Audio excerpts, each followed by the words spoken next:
Saya Purnama Helena akan membawakan presentase tugas konversi energi dengan judul mengubah sampah menjadi energi listrik.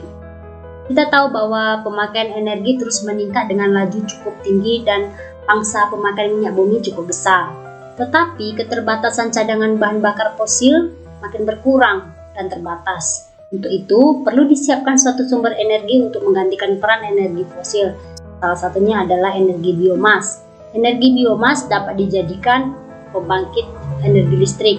Salah satunya adalah PLTSA, untuk pembangkit listrik tenaga sampah. Pembangkit listrik tenaga sampah adalah sebuah fasilitas pembangkitan listrik yang menggunakan sampah sebagai bahan bakarnya. Apa itu sampah? Sampah adalah barang-barang atau benda-benda yang sudah tidak berguna lagi dan harus dibuang. Sampah ada dua, sampah organik atau bahan-bahan yang masih bisa terurai secara alamiah atau biologis. Kemudian sampah anorganik atau sampah kering, sampah yang sulit diuraikan secara alamiah. Kedua sampah ini diperlukan penerapan teknologi yang dapat mereduksi sampah dengan cara yang efisien, efektif, dan berkesinambungan atau jangka panjang dengan pembangunan pembangkitan listrik tenaga sampah atau PLTSA. Ada dua jenis PLTSA, satu biogas atau gas metan. Teknologi ini menggunakan sampah yang difermentasikan. Yang kedua, uap supercritical steam. Teknologi ini mirip dengan teknologi yang menggunakan bahan bakar batu bara. Nah, kita akan masuk kepada teknologi yang pertama, yaitu sistem pembangkitan listrik tenaga biogas. Dalam proses ini, sampah yang digunakan adalah sampah yang dapat diuraikan seperti kotoran sapi, kotoran manusia, buah yang telah membusuk, dan lain-lain. Teknologi biogas adalah teknologi yang memanfaatkan proses fermentasi atau pembusukan dari sampah organik secara anaerobik atau tanpa udara oleh bakteri metan sehingga menghasilkan gas metan atau biogas. Nah, ini adalah skema sistem pembangkitan listrik tenaga biogas. Nah, pertama, contohnya sampahnya adalah kotoran sapi atau bisa juga sampah yang lain akan dimasukkan ke dalam bak pengadu. Nah, sebelum dimasukkan ke dalam bak pengadu, sampah-sampah ini dihancurkan terlebih dahulu. Kemudian dimasukkan ke dalam bak penampungan yang dinamakan blow digester. Dengan kata lain, ketika sampah tidak menguap secara sempurna semuanya masuk ke dalam pipa, maka sisa sampah itu akan masuk ke dalam bak penampungan. Nah, kemudian ini setelah itu akan menuju terhubung kepada pipa yang menuju desulfurizer, dan kemudian setelah itu dia menuju kepada bak absorben, kemudian masuk kepada generator untuk membangkitkan arus listrik, nah, dan untuk menghidupkan lampu serta peralatan listrik lainnya. Nah, inilah proses kerja secara umum. Kemudian, nah, seperti yang telah saya jelaskan tadi, proses kerjanya itu terdiri dari proses pemilihan sampah, kemudian proses penyimpanan sampah di dalam bak penampungan atau blow digester. Setelah pengendapan sampah, biogas yang dihasilkan akan disalurkan menuju bak penyimpanan melalui pipa. Lalu biogas dari penampungan disalurkan ke generator untuk menghasilkan listrik.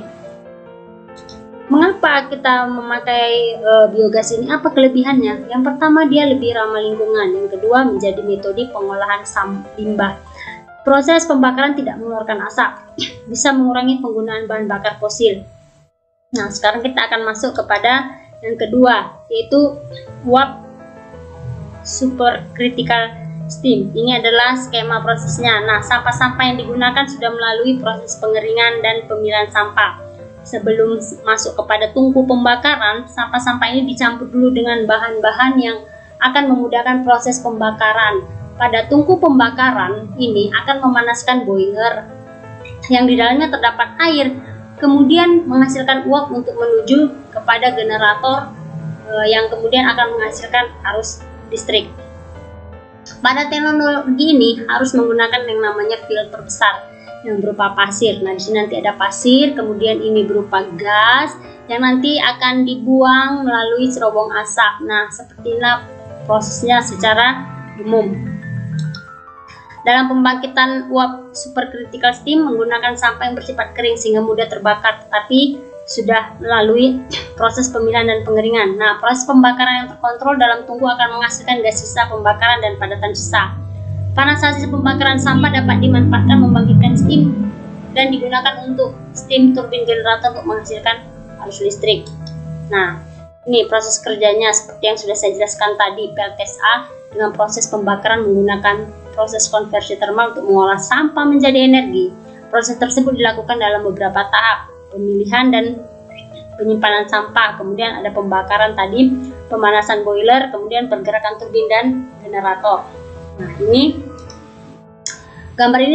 skema gambar ini sebenarnya prinsipnya sama dengan teknologi uap supercritical steam dengan proses pembakaran termal menggunakan insenerator, di mana sampah dimasukkan ke dalam insenerator untuk selanjutnya dibakar. Nah, pembakaran sampah ini menggunakan heat combustion boiler. Panas yang dihasilkan pembakaran tersebut digunakan untuk mengubah air menjadi uap kering yang bertekanan tinggi yang digunakan untuk memutar turbin yang seporos dengan generator sehingga menghasilkan arus listrik. Di Indonesia sendiri sudah ada beberapa daerah yang telah menggunakan PLTSA. Contoh, TPA Bantar Gebang Bekasi, kapasitasnya 700 ton per hari, listrik yang dihasilkan 750 kilowatt.